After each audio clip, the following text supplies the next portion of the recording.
that we do when we feel like it on Sundays. Um, we pretty much hang out and socialize on camera and talk about the best game ever, Infinity. And this week will be no different. This is the time. Hopefully, Brad can join us, our war core here in the Richmond, Virginia area, but he might not be able to. No big deal. We'll have a good time regardless.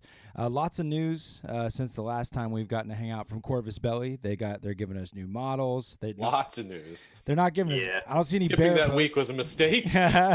Yeah, we're a little behind now. You guys might have heard that military orders. They got a new box coming, and they have new models and new rules. And Army Builder got updated, and that's I got to play against.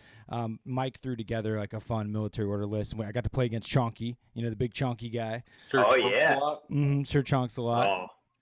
The Hollow Echo in general is a cool rule, and I've never gone against such a large model with Hollow Echo, and I don't think anyone has because I think it's kind of rare, right? Well, it's kind of like the Lude 1. Yeah, the Lude 1 has a Hollow Echo, which is pretty nice, and it's a 40 mil pretty base wide. too. So, yeah. Mm-hmm. So let's just start talking about military orders. We're going to talk about some of the other new stuff that's coming, and just in general. But one of the things at Hollow Echo, I was pretty much thinking out we were doing it correctly, but questions occur with Hollow Echo.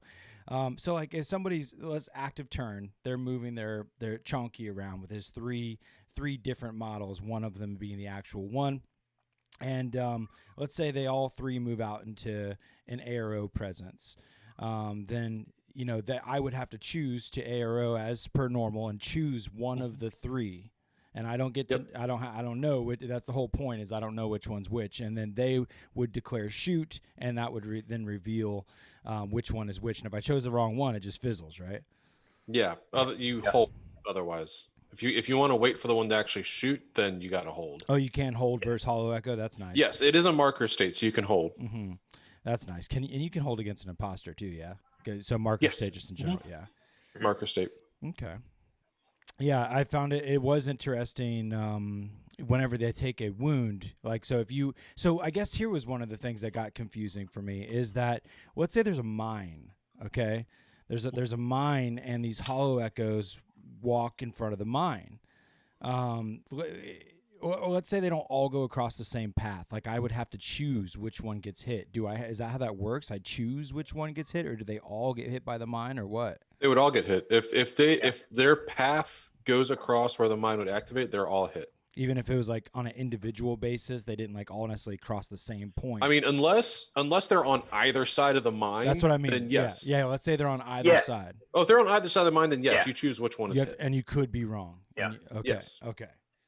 So and even when it's okay, so they move, they're on either side of it, and it's okay, a mine goes off, and then they have to declare dodge. And when they declare dodge, it's it doesn't reveal who it is, and I get. Yes, it does. Well, yeah, it does, but do I get to point the mine at them at that point, or I've already had to select the mine goes off and it goes off on this target, and then he chooses dodge, right?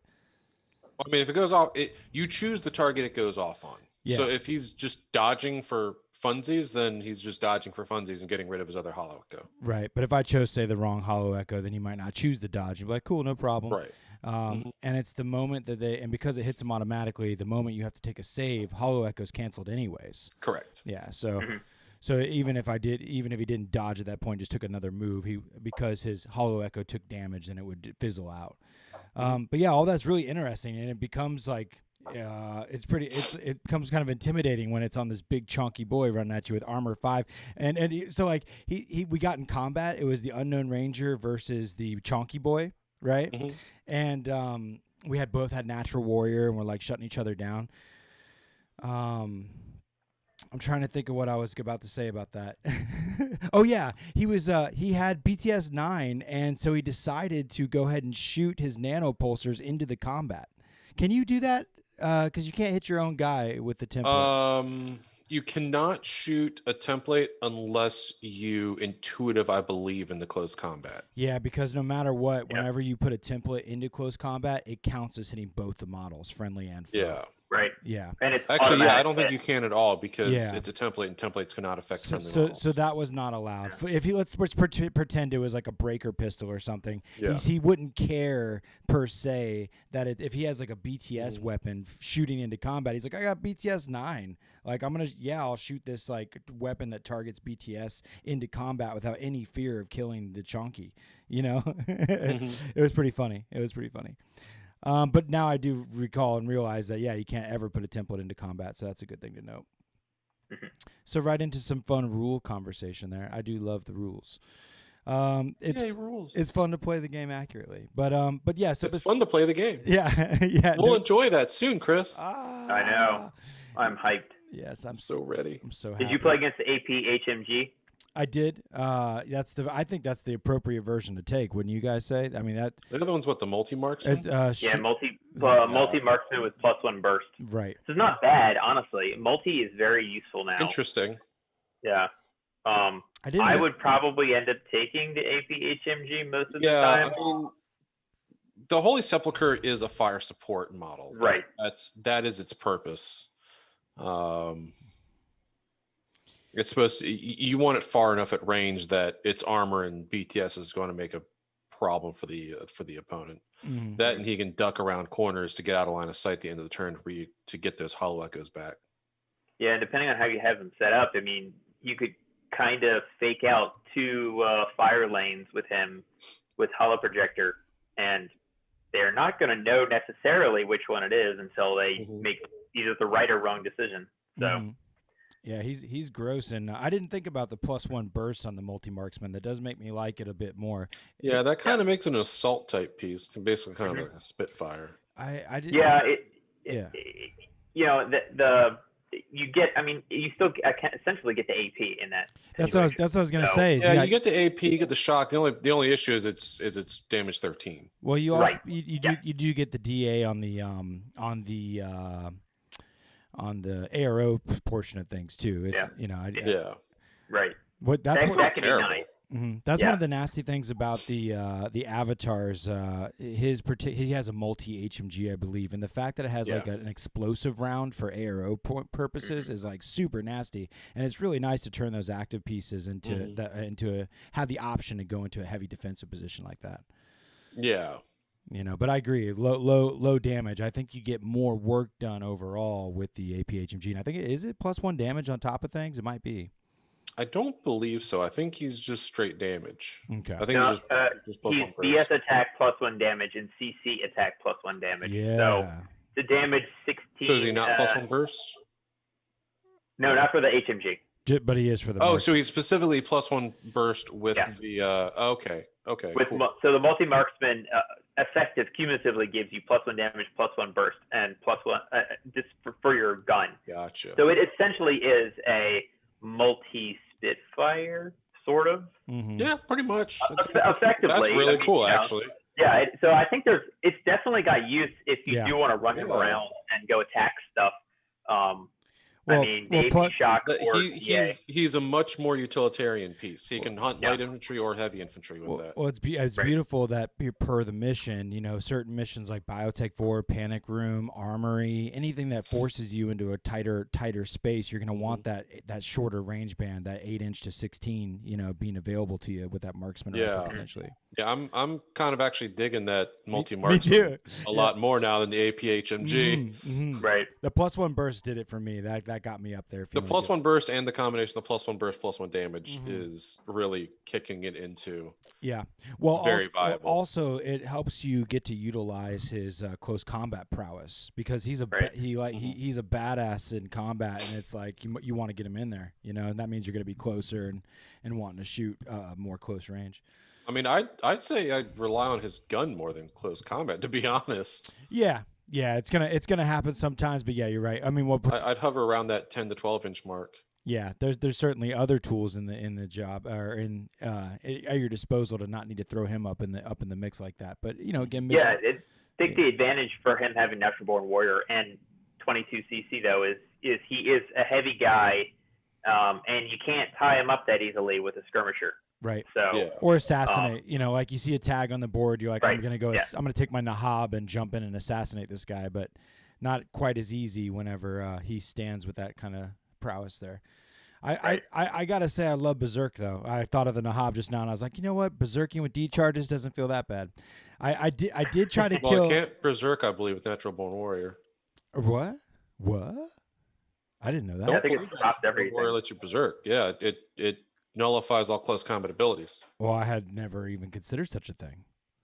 So like, actually, Natural Born Warrior says the attacker cannot use martial arts. CC okay, it specifies martial arts. Yeah, it specifically says martial arts. Okay, now, so. Gotcha. Like, so yeah, Natural Born isn't the anti-everything; it's just the anti-martial arts. Gotcha. Okay. Yeah, I was like, what? Yeah, I love Berserk. One time I did parachute a Nahab into Berserk decharge. I think it was Berserk decharge Joan, and Joan did not die. You know, and it made me realize that trying to decharge something on a Berserk is not a sure shot, even when it has essentially 3 wounds and high armor. Yeah. So that was a realization that day, and I think someone would find the same when they try to come against try to assassinate Chonky.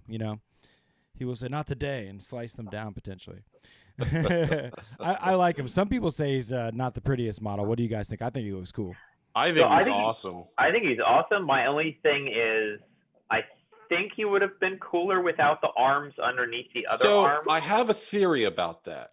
So the Order of the Holy Sepulchre is an equestrian order, and historically we're knights mounted to help pilgrims get to Jerusalem. I think this is a modern interpretation of a mount for an equestrian order. So he's kind of got a mech suit as a mount. That's my working theory. I think that's the only reason why we would see kind of a tag not tag manned. Right. Yeah. Exactly. Yeah, like he's like a manned heavy infantry, which is obvious, but he looks like a tag. So he's like blurring the lines, which is cool because I think that's a neat thing to have. I mean, I always saw this army as like super high tech, but I think that was probably wrong in assuming they were super high tech. I think they just. Well, I think they're still super high tech because he's obviously using a tag weapon with that +1 damage. That's true. On everything, I'm confident he's using tag weapons. They've just put it onto a heavy armor suit that they made it as small as possible and still wield those weapons. That's a good point. Yeah, like I guess the physical strength of the model, ignoring defense, couldn't pick up a tag weapon effectively and still maintain 4/4 move. Yeah, I think they made them a mounted order, an equestrian order again. Yeah. It says that their profile says that when you click in on it. That's cool. So I mean, it makes sense then. I can dig. Just imagine a bunch of these guys defending the Rock in Jerusalem. That's where they are. They defend a lot of the holy places on Earth. That's where the Holy Sepulchre is stationed, is on Earth. That's pretty bad. Yeah, I mean, eight armor and cover is. We got problems in the brutal. Gaza Strip. No, we don't. Yeah. That's cool. And then the new everybody seems to be pretty excited about what the Blackfriar with MSV2 and rocket launcher who's linkable. What did he use? Yeah, he's pretty cool. Did he used to be linkable, Blackfriars? Blackfriars, I think, got linkable in the last rework. I never paid attention. I think they were a while. I think they were linkable with order sergeants. MSV2 that's linkable is not the most common thing, and that's a valuable arrow. It is in Pano. Yeah, okay, fair. I don't. Very common in Pano. I don't have a ton. Well, I guess a 5-man link. Like even in in Rama, I got we got the Mukhtars with the Red Fury, but it's still only Harris capable. And Yeah, you've got the Mark 12 Quarij with MSV2. Mm-hmm. So the Blackfriar originally, you could only link the Albedo MSV1.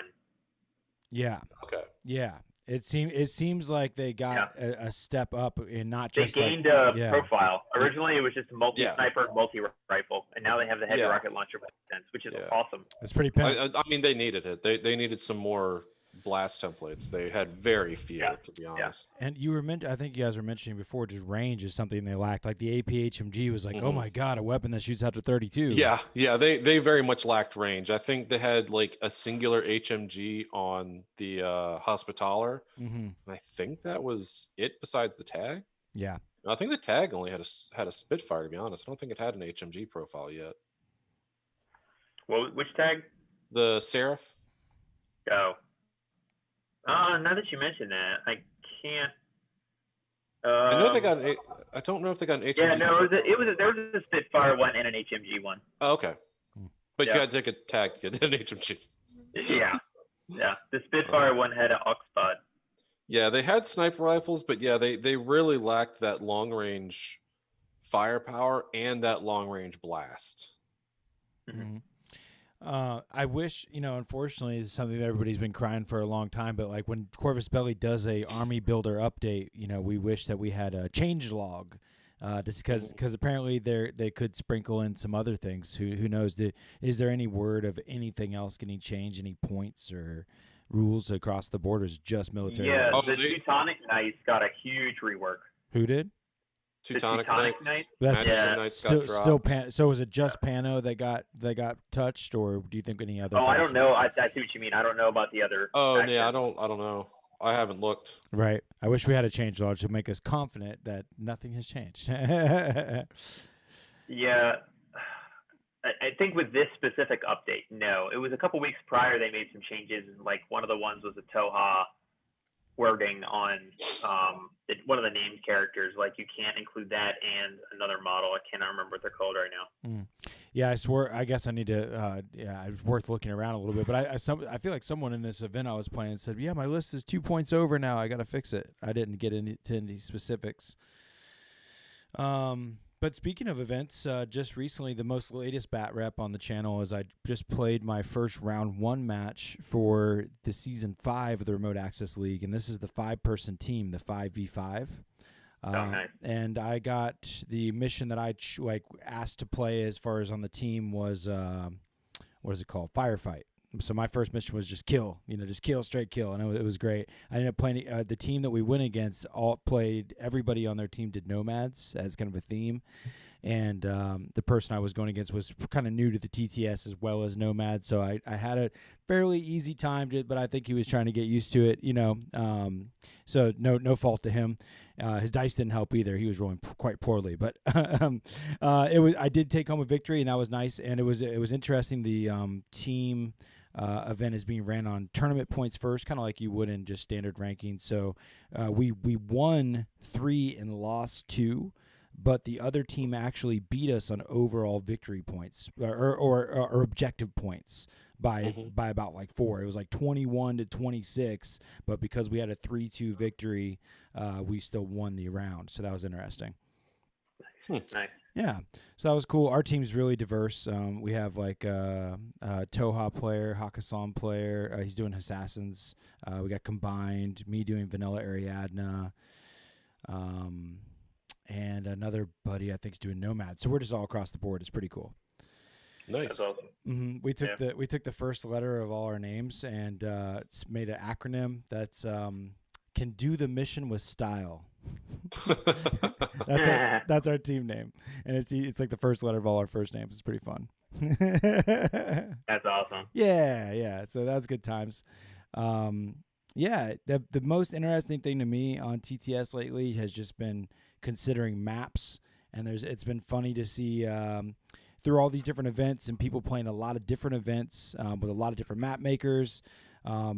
Just getting the different opinions. We've always known there was like kind of like the European meta, like how they might like there's always the talk, whether it's true or not, with that, whether it be like, yeah, they like their tables more open than we do in this side of the country or world, and in TTS those divides are all brought together. People from all over the world are playing against each other and playing on maps made by different people from all over the world.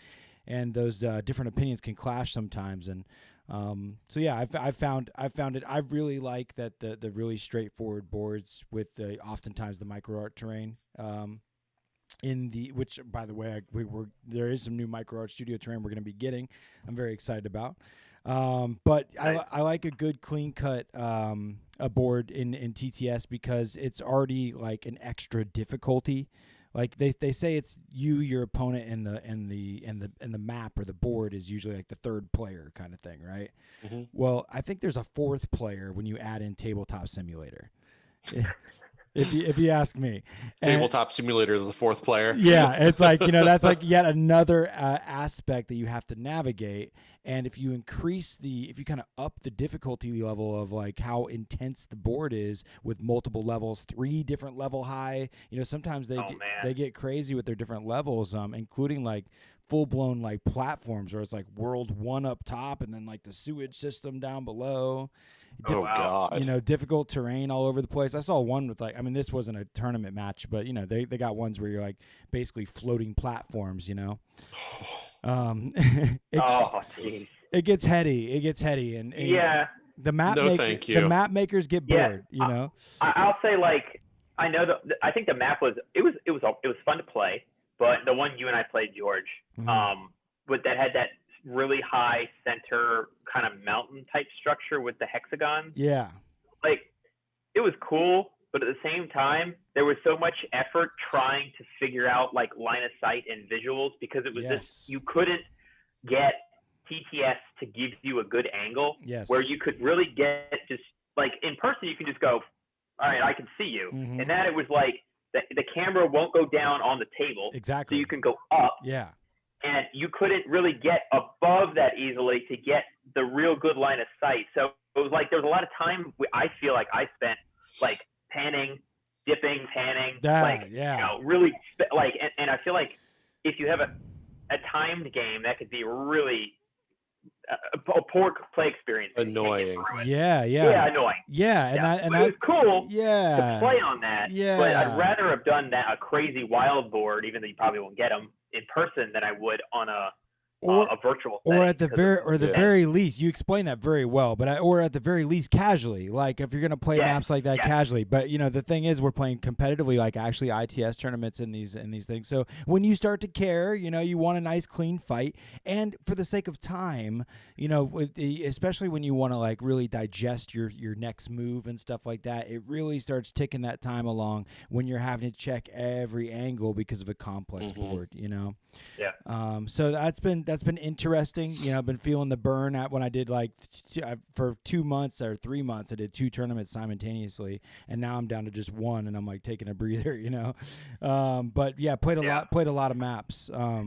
The other interesting thing I was thinking about while we said that, as far as time, is just the idea of how much, another concept inside the TTS world is being able to see the maps before you play, and the fact that everybody's playing on the same maps, is one of those equalizing factors too. Is like when no matter how much somebody like bitches about a map and says that I don't like this map, I don't think it's a good map, everyone has to play on the exact same one, so it's kind of fair in that, and everybody has the opportunity to look ahead of time and digest the map and kind of build their list accordingly to that moment. Yeah, I don't think seeing the map ahead of time is particularly special to TTS, because when we go to Baltimore Brawl, we're looking at the tables, we're walking around, we're looking at them all, we're studying them all. I mean, you get more time in TTS to really look through them, but I mean, I don't think that's a huge difference in TTS than normal play. I really think just the biggest difference is just the fact you can change your list for a lot of these tournaments between the rounds. Well, that was I've only really seen that with the Vol. I'm sure there's more. Like is that only Vol? Yeah, most of the ones, the Remote Access League and ODD, of course, online. They're very straightforward. You put your submit your 2 lists and you play like normal, which I appreciate because I think that makes it a little bit better of an experience personally, especially for certain armies. Yeah, I think that's some of the tournament skills. You have to put 2 lists together. Do you put the lists together based on boards you might see, or do you put your lists together based on armies you might see? Mm-hmm.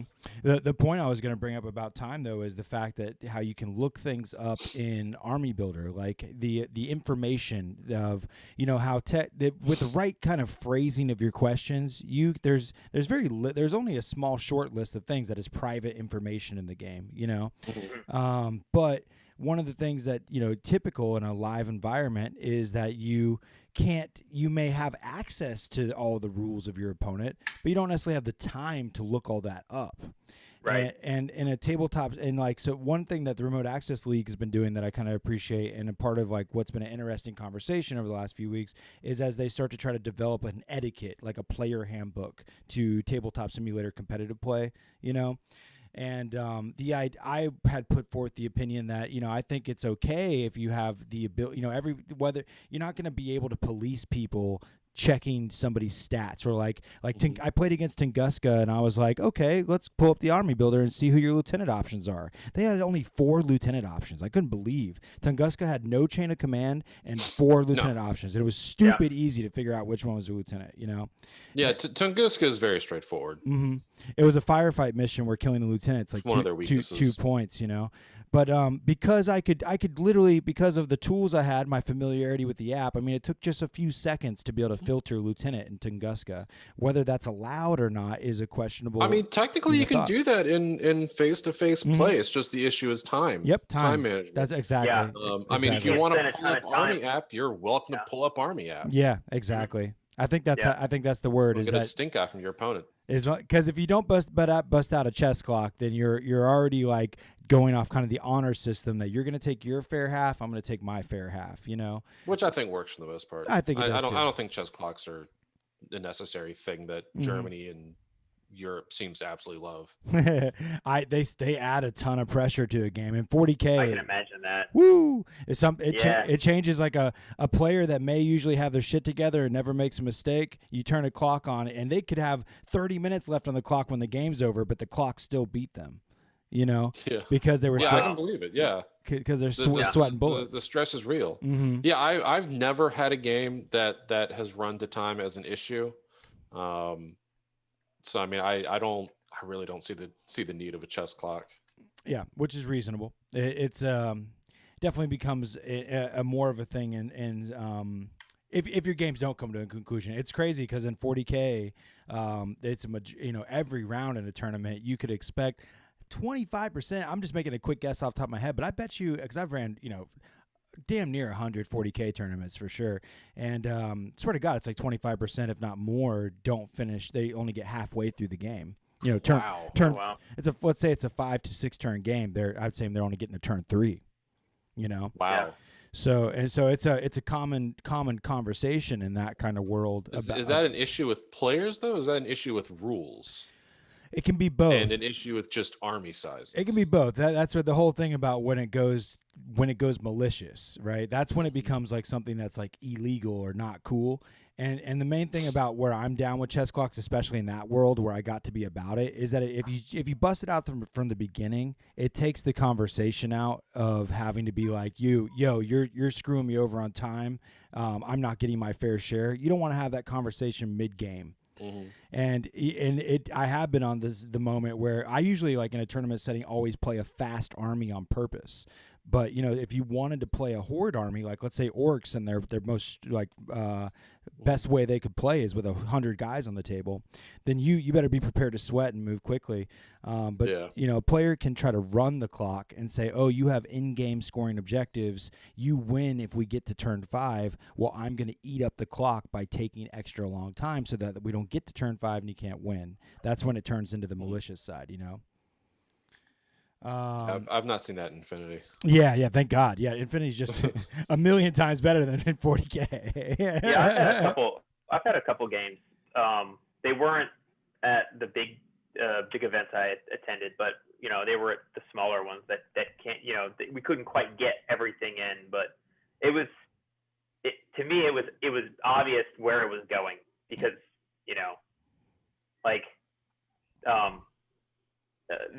one person had way more objective points accomplished already, and the other person was just like, this is not going anywhere. So it was easy just to kind of say at the end of that, well, never mind. Yeah, the fact that you have to kind of wait for things to happen to you is just something I don't know if I'll be able to go back to. I want to holler at Eddie. He commented that he's from. Yeah, I just saw him. Yeah, I've gone to Adepticon twice, and the third year I was going to go was the year it got canceled from COVID, and I was stocked to the teeth with Infinity events. I was so looking forward to it. Yeah, I remember that. Yeah. As for his question, Chicago, I mean, we're nowhere near Chicago. But there is the Chicagoland Region Infinity Players Facebook page. Another option is to go to WGC Infinity Facebook page and ask on there if anyone's in Chicago. I've seen a couple posts from folks in Chicago there when folks ask. But Facebook is really where Infinity lives. Mm-hmm.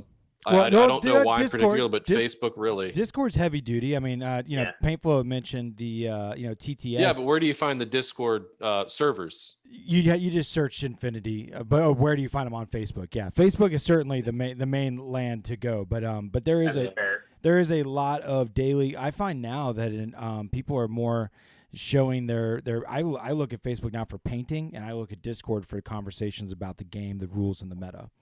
And there's a lot of active conversation there, especially when you have questions about the rules. I mean, Facebook is certainly you can get those questions. Oh, yeah, Discord will give you an instant answer. But Discord's instantaneous, yeah for sure. So as far as that goes, Vol SC, he has a YouTube channel and has a lot of Infinity content, but he has a very active Discord community. Remote Access League is another fantastic Discord community that I've been participating in a lot of tabletop simulator events. And Infinity the Game TTS is another one that you can go to. But yeah, my friend is in the military from our area and just got stationed in Korea, and he went on Facebook and said it sounded like he was in a spot that I don't know Korea very well, so I guess they play Infinity there. But he said, hey, does anyone play Infinity? And he absolutely found some players just chilling after he just got stationed in a whole other country he's not from.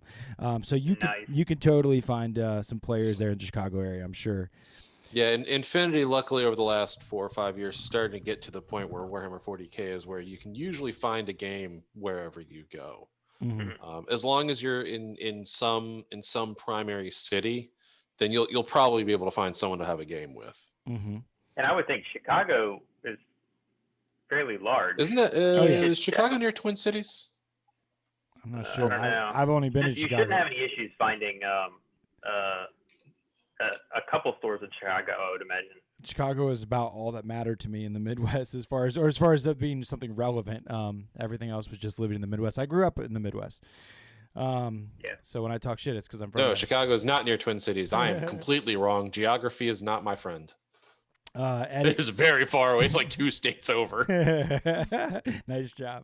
Eddie says he wants to learn how to play, loves the world. It's amazing. Definitely, I highly recommend Tabletop Simulator to get yourself playing, and you'll find and to do the hey, does anyone know how to play kind of thing. Because our hobby is a little bit tighter niche, we are definitely a little bit more player starved than some of the more popular games. So I know that when I see somebody looking for a game, and just general, you're going to find this in Infinity, somebody will be like, oh my God, let me teach you. Please play me. Because we're dying. Eddie, just move to Richmond. Yeah, there you go. Just move to Richmond, VA. Yeah, we got to find plenty of players. Beautiful situation going on. Yeah, I know there's a community out in Chicago for sure. But you'll have to find them on social media. I don't know of any other way you would find them.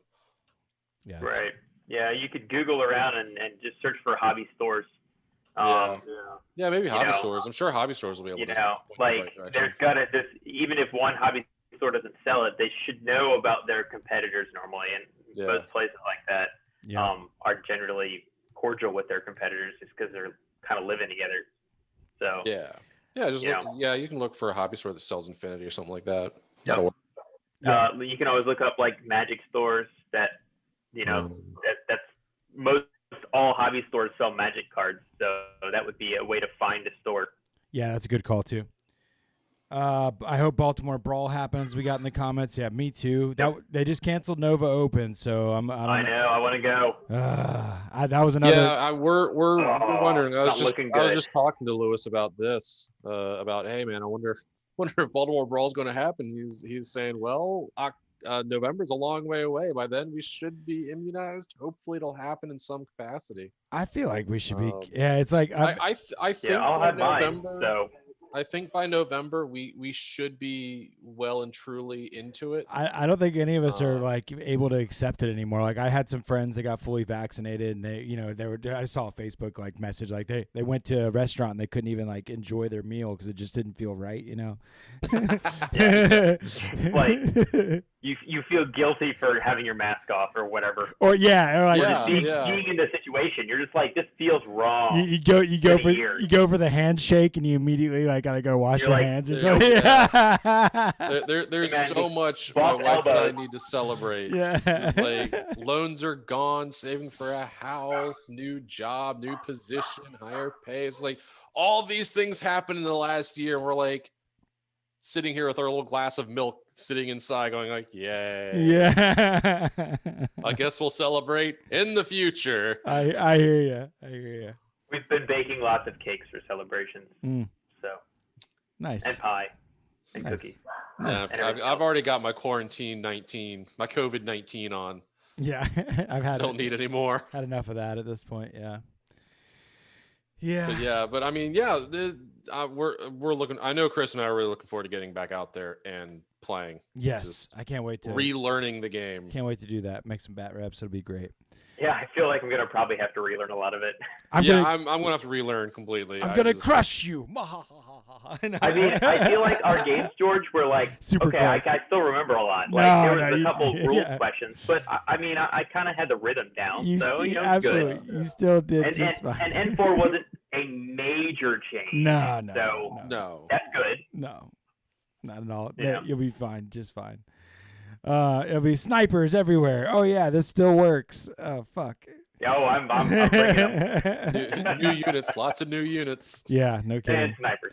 So just for funsy, let's pretend that we're playing our first game and forever. And what would be what you're bringing to the table, like army wise? Chris, you first. Oh man. So I would probably bring. Honestly, I'd probably just play vanilla Yicheng. Okay.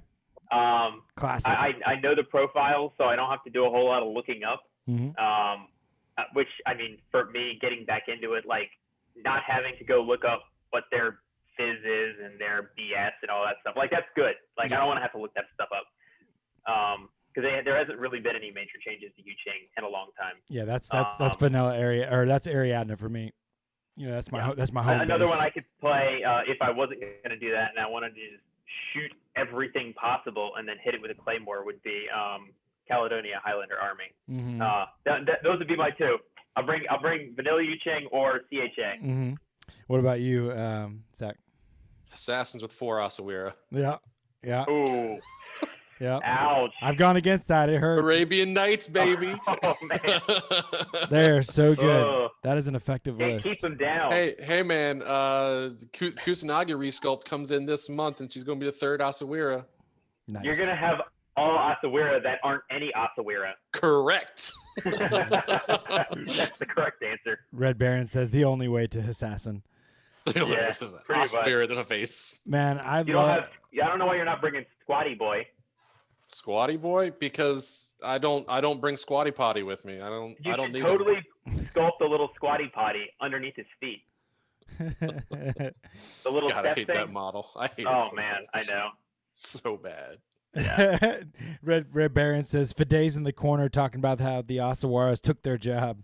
He took their job. That's good.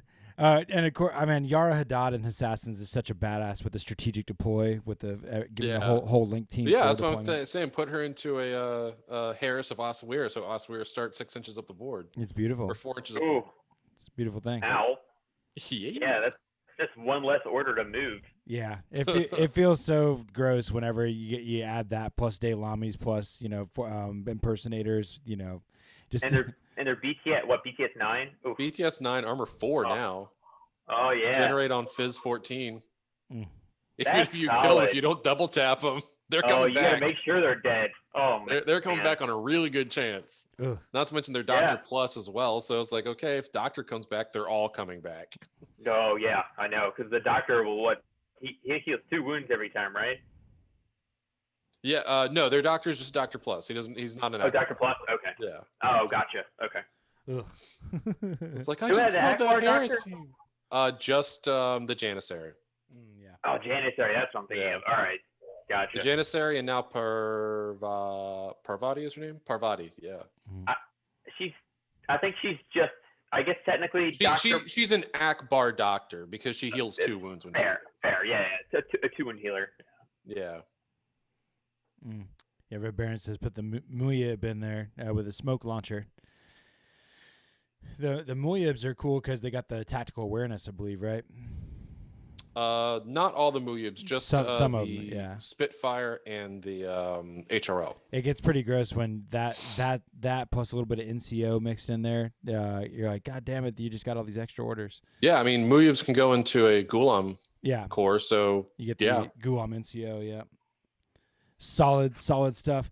You just made me think I love the new Assassins. One thing, I've been trying to experiment a little bit more with the Mirage 5, and you just made me thinking of the Gulam NCO. I was like, I still haven't tried to do spec firing. One of the powerful things about what Duroc can do is he can come in and throw grenades on like 13s with a spec fire. Yeah. You know, that can his fizz is from behind you. Really high. Fizz 16, yeah, so in good range on a 13. I should take advantage of that more. I mean, that alone could like change the tide of a whole game, you know. But yeah, I still haven't. I found that I usually do better when I don't take the Mirage 5. It's just I think that I just have more points that go into more stuff. Mirage 5 is one of those teams you have to invest orders into. Yeah. I mean, you have to bring them on first. You need to invest orders into them, and you need to really hit them hard. Yeah. I think I mean, spec firing grenades with high fizz, like even with not high fizz, spec firing like EM grenades. I mean, honestly, just poke around the corner and hit them on 19s. Or I mean, just do that. Yeah, it's not even necessarily worth taking the penalty in some situation. I mean, obviously, if it's obvious you're just gonna die, don't do it and spec fire. But nothing is going to make Duroc just die. That's fair. It's Duroc. It's a total immune werewolf. They could be in a situation where, I guess going face to face, it would take more orders to get one guy down at a time, but you have more guaranteed success that way. Whereas spec firing, you're taking a less likely chance, but you're maybe hitting multiple people at the same time. Mm-hmm. So I don't know. It's like risk reward. Yeah. You could still be throwing on a 13 and miss 6 times in a row. I've been there. Or you could do it once and you win. You make a hit, and then every single guy fails, and they're all isolated with EM grenades. Yeah. It's a spicy game with the old dice rolls there sometimes. I know. I often those moments of like crazy dice. That's what will like spawn my like whatever, I'll go for it. Because you have it work once and then you chase the dragon like it'll be fine. Fuck it. You chase that high. Yeah. And then it's oh shit, I just he died. That happens too. Sometimes it works. Yes, suicidal antipodes is definitely one of my preferred strategies. Hope for the best. Go in. So we talked about those nights. How about all that new news as well from their quarterly seminar? Like it was their Adepticon seminar, but I think it was Adepticon. Not Adepticon. Yep, I pull up an image here. So military orders, and they told us about the Operation Crimson Stone. Yeah, July to August, and also that was crazy to already see the season 13 ITS in September. I mean that's the traditional time it comes out, but it's like oh my god, we're almost there again. Yeah, I don't know how much data they're going to be able to pull from this one. Right. I mean, there's some good amount of TTS going on, but I guarantee you it's only a fraction of what the usual amount of ITSs are. Yeah, that's fair. Well, what's interesting though is that the TTS events are quite large, though. A lot of the ITS events probably were like 10 to 15 people regularly. That's true. These are like 100-person events pretty regularly. Yeah, that's true. And I do like the sound of Operation Crimson Stone. It's a pretty cool name for an operation. But yeah, it's Nomad Corregidor versus what is it? Cosmoflot. Yeah, bears. It's time for the bears. Yeah. I feel like that bear's going to be in that booster pack, whatever the booster pack is. That's time. What the bear's going to be. I hope so. Yeah. It's time. Maybe Team Polaris. Yeah, maybe Team Polaris in the advanced pack. Yeah. I hope so. That'd be pretty cool. But yeah, I mean, I'm glad Corregidor is finally getting some attention. I'm showing. They've needed it for a while, and I mean, I guess Nomads versus Ariadne works. Kind of weird considering how closely they work together, but I mean, they need something. Yeah, I got my recent bear. I upgraded my bear recently. Got the grizzly bear instead of the polar bear. Yeah, he's cool. Stands out. This is actually my list that I just won that first round in with the Dog Warrior, the Assault Pack. It has the Assault Pack and the Polaris Team Bear. It feels good. There's lots of antipodes. I like that. Mm-hmm. That's nice.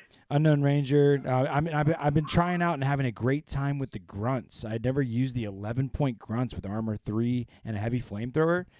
They're great. So and you get the infiltrate. Yeah, of course you take the infiltrator. Yeah, it's been super powerful. I've been because I usually am taking about 7 to 8 camo tokens. In this case, we have a Spetsnaz, 2 Shazor Mine Layers, a Straylock, Forward Observer, a SAS. The one on the far right, I'm using the 112 Doctor as an SAS, followed by a Straylock.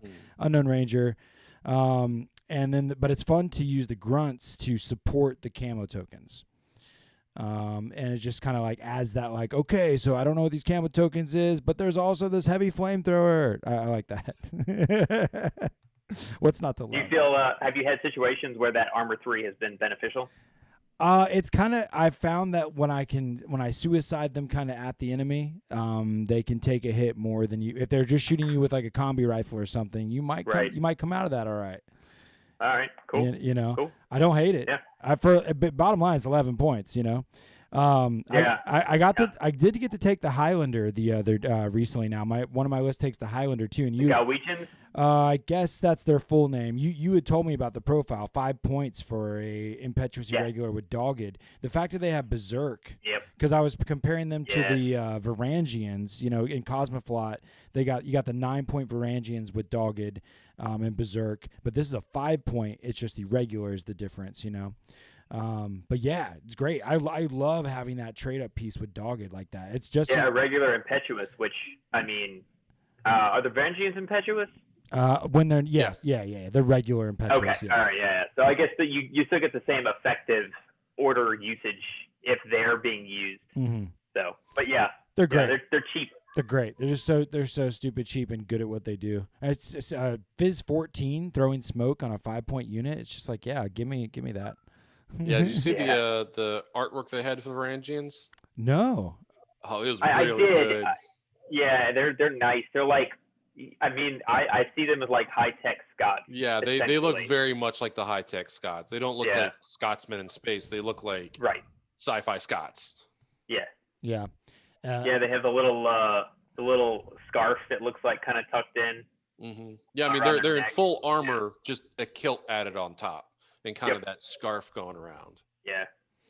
Yeah, Eddie. I hope we get a new Wallace because the Wallace I have is kind of sad looking. I wouldn't mind that. Probably in the after pack with like the 3 models for each side. Mm-hmm. That seems reasonable. That's a good point. Yeah, it seems reasonable. Eddie was asking about commission painters. There's certainly a ton out there. He's getting some help from Red Baron, but we know a ton. I mean, like here in the area, Warp Charge is like studios inside the game store. I know a lot of commission painters. If you want to holler out, I'll shoot the Warp Charge email in the chat there, and I could link you up with some commission painters if you want. But there's a million and one out there. It's just all about how fast, like how available are they, and what the cost is, and what you want to go through, like shipping. It really depends, like what you're trying to get painted and to what level. Mm-hmm. Yep. If you want something custom, there's some people who only really do studio stuff, and there's some people who really only do custom painting. So it kind of what you're after. Yeah, I know that I got we know a lot of painters and a lot of good friends that are painters. So definitely try to point you in the right direction. So I should shot the email out there. Yeah. Chris, you're a fantastic painter, but that's that whole time thing. You're busy painting all those models of your own. You got all these models. So I've been doing more commissions recently. Oh, really? Really? Yeah. I'd like to hire. I'd like to hire you. I'm doing some Lord of the Rings stuff, so I'd love to do Infinity commissions if I was going to do any. We need to talk about that. Yeah. I don't spend enough time. And I generally always do studio paint jobs. I like the studio art style and the colors and stuff. And I've done a couple things outside of it, but part of me is like, I really wish I had just done the studio just because I like the studio paint job. So, I mean, whatever. I've seen some great non-studio paint jobs though that I'd also equally love to have. Yeah. So Well, what's funny is that I'm a terrible painter, and Infinity is so good of a game that it got me to paint. And out of like years and years of playing GW games and not painting my figures, I did it, and I painted my combined army. And even though they are not painted near as well as the majority of my collection of figures, I still love them, and I'm attracted to playing them because I put so much time and effort and. And I made something, So yeah, there's always that. I totally get it's a time thing, as far as getting things done. But it's not necessarily if your friend paints it for you. It can sometimes the sentimentalness of it can make it even better than if you paid an extra high dollar price for somebody else to commission it. Yeah. So yeah. So yeah, sometimes a cool proxy you find can be the coolest thing ever. Anyways. Oh, definitely. Yep. Yeah, you're doing. Zach, you love doing conversions with your stuff, right? Yeah, I love conversions. Mm-hmm. I convert a lot of my models, aka all of my Asawira. Got the Joan Asawira, the Joan of Borak Asawira. I've got Shona Carano Asawira cutting the head off of Shazvasi as opposed to shooting it. And then I don't know what Kusanagi's going to be. She's going to be a Dr. Asawira, but I don't. And I've got the Mukhtar to cut his hand off. Nice. Because the Mukhtar is just a terrible posed model. Absolutely horrible. He's doing yoga. The guy doing the handstand. Yes. Yeah, he's the guy doing yoga or whatever it is. I don't know what he's doing. He's stretching. I don't know why they thought that would be great. I mean, I like dynamic poses, but that one's just weird. Yeah. It was kind of they realized how wrong they went with the new Mukhtar, the hacker one, which looks really good. I know. Oh, that's true. Yeah, that one's. I was like, wait, don't they have like 2 of them already out or something like that? They've got the doctor out. Yeah. They've got 1. Okay. Yeah, and she's got a costume change. Like her armor is not the same as the current one. No. Even considering her being a hacker, it's much more detailed and much more like what the concept art was rather than his. That's good. But yeah, the new one is a whole lot better. It does look cool. I'm excited for the new models, and yeah, that's if I were to get something painted, I want the Mirage 5 and I want the Barapodes, and if there was a new William Wallace, I'd want that too. Yeah, William Wallace is one of the few big names that hasn't gotten a resculpt on multiple minis. That's kind of weird. It's I know. I've always wanted, like, man, if you look at that model too, like, I mean, he doesn't even.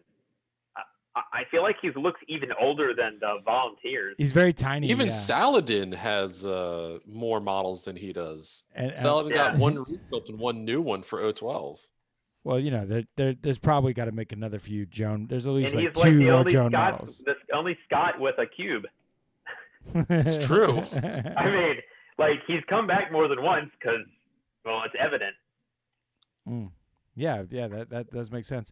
Yeah, I thought it was funny to hear that. I didn't realize that Joan apparently was killed and resurrected in the latest lore. Yeah, in the siege of not Marienburg. Was it Marienburg? I don't remember. But I don't think so. I think it's the area outside Marienburg. They thought the Combine Army thought the Teutonic Knights monastery held not the Puppets Bunker, whatever the name of the special project they were doing that was interrogating the Zeki Jester. They were tipped off about that, although it was not correct information. Whoever tipped them off knew that, but they successfully got all of the relics out. But in the process, most of the Teutonic Order was wiped out, and Joan was killed as well. Yeah, when I read that, I was like, and Joan died, and I was like, oh man, they just killed Joan off. And I was was later resurrected. I was Joan's like, died. Joan's died multiple times. This is not the only time Joan's died. Like in lore, she's died like 4 or 5 times. Yeah. That's funny. Yeah, I was like, oh shit. Yeah, I haven't followed it enough to realize. Just Maid of Orleans project just being put on back burner like that would happen. I'm trying to read the comments. Are you live in the Google notification? I'm not sure what that means. Eddie was asking if there was any novels out there, and he can't wait for his Defiance to come out. One of the what is that guy? Cadmus. They announced that they are coming out with their first novel. Oh, really? Really? Yeah. Yep. They are coming out with their first novel. They went over it briefly during the last week not last week, the week before last for the Knights Week. Oh. I don't remember what company that is publishing it, but they did say that there is a novel coming out this year, full-on novel. That's cool. Oh wow, man, that's awesome. We need more. Mm-hmm. Yes, yeah, more. Because there's so much that happens that I don't think the development team can really spend tons of time like going into detail on, which makes sense. I mean, they're not a big company, but they have a vision, and it would be great if someone could kind of run and add some fluff. That would be awesome. Yes, yeah, I'm looking forward to a novel. A peek into the life would be nice, because all the fluff we have is from fairly high level. We don't really have. Or it's like it's that what weird, does it look like? Like public broadcast transmission, or some internal memo between people. So it's not quite easy to read most of the time. I'm looking forward to it. That's nice. That's nice. Who knows what kind of model it'll come with? Ooh, I didn't think about that. I guess it depends who's it's on. This is true. That's fair. Maybe there'll be a horse antipode. A horse antipode. Is that basically a centaur? What do you think? A horse an antipode is like a wolf. It's not a person. It would just be like a feral horse. You just made a dire horse. Congratulations. It's the alternative sculpt of the Montesa Knight riding a horse. A dire horse. Yeah, a dire horse. A mechanical horse. But it's holding a chain rifle somehow, for sure. No, the horse is holding the chain rifle in its mouth. Yeah, okay.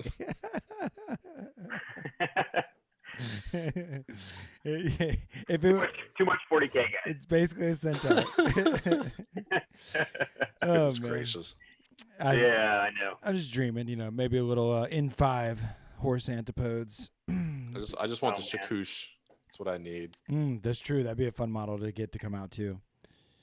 I want my cheap assassin tag. Yeah, it's funny because it's basically the Blue Wolf and the Chonky Boy that just came out for military orders, and the Gecko for the Nomads. It's like that. I mean, that's great and all, but ours is based off of a forklift, so ours is inherently better. I don't know what that. It's literally a militarized forklift. Okay, I didn't know that's that. Pretty cool. They were like, "That's a cool forklift. Let's up its hydraulic system and give it a gun."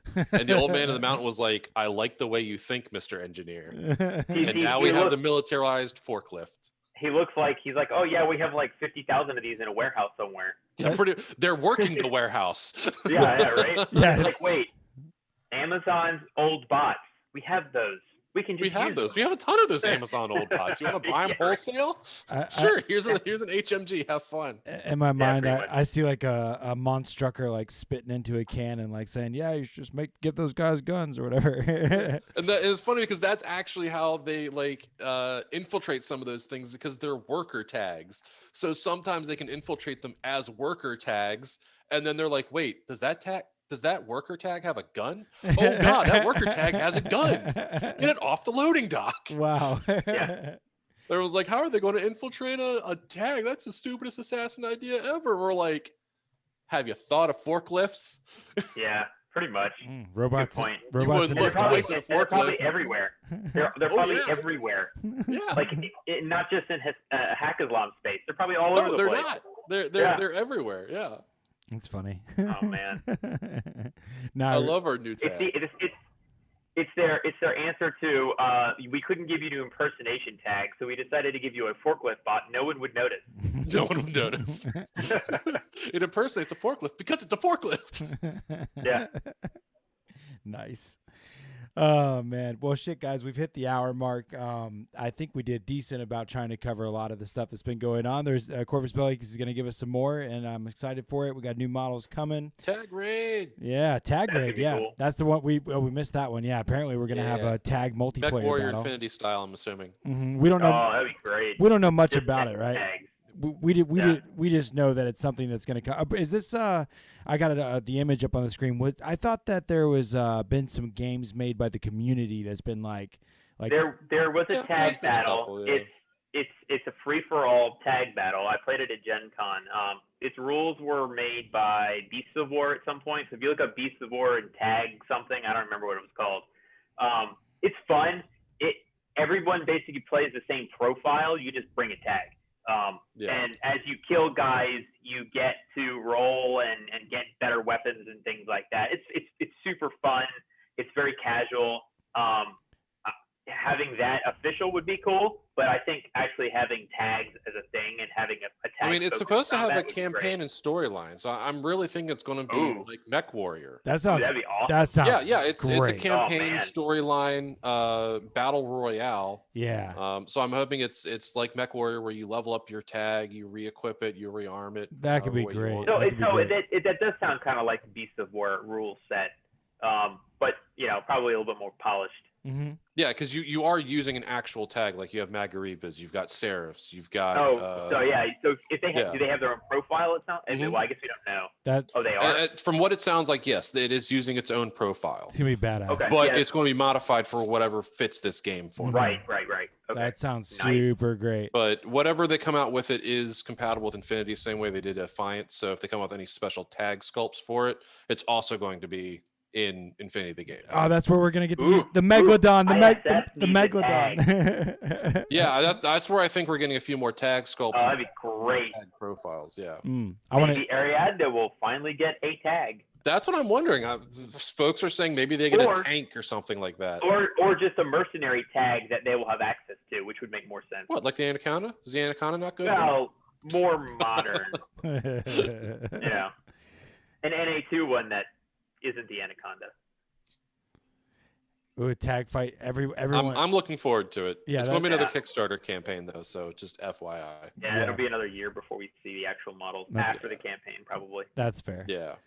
Well, there we go. Now we squeezed the tag battle in there too. Well, I'm excited for that. Definitely, I would definitely enjoy it. That's like a great thing. Like you're at a convention and it's like cool. I played a tournament all day, but I still want. Oh, it's going to be great for multiplayer. Like just everyone has a tag. I think they said like 8 to 10 people. Yeah. And just go at it on a board. That sounds great. That's one single model. Do it. Yeah. We did that after the tournament, and it was like 8.5 hours at Gen Con. And I missed like the event hall the whole day. But it was like, wait, let's just do tag combat and see how it is. And my wife and I played, and it was just like, this is awesome. Like it's absolutely silly at times, but it's amazing. Yeah, that's funny. Play your anime dreams. It's like, okay, yeah, basically. You go around the table and it's like, okay, who can see this? Everybody like raises their hand. Yep. That's fun. Well, kick ass. I can't wait. That'll be cool. Thanks everybody for tuning in. We got a nice little crowd out there watching. I hope you guys enjoyed us hanging out together, and we will be back at some Sunday not far from now, probably the one not next but after that. And then bat reps and stuff. So keep taking fun seriously, and we'll catch you next time. Whoa. Peace everybody.